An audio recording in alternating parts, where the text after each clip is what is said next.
બોટાદ જિલ્લામાં આવેલ વિશ્વ પ્રસિદ્ધ યાત્રાધામ સાળંગપુર ધામ ખાતે આજે મંગળવારના પવિત્ર દિવસે શ્રી કષ્ટભંજન દેવ હનુમાનજી દાદાનો ભવ્ય અન્નકૂટ ધરાવવામાં આવ્યો હતો.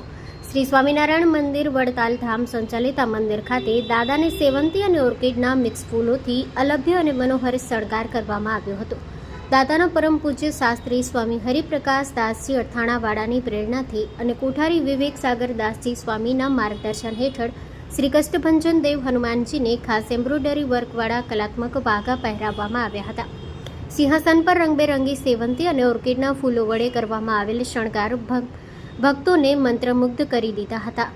આ પ્રસંગે દાદાને 251 કિલો બુંદીના લાડુનું ભવ્ય અન્નકૂટ અર્પણ કરવામાં આવ્યું હતું. મંગળવારના વિશેષ દિવસે વહેલી સવારે 5:30 કલાકે ભક્તિભાવપૂર્વક મંગળ આરતી અને સવારે 7 કલાકે પૂજારી સ્વામી દ્વારા દાદાની શણગાર આરતી ઉતારવામાં આવી હતી.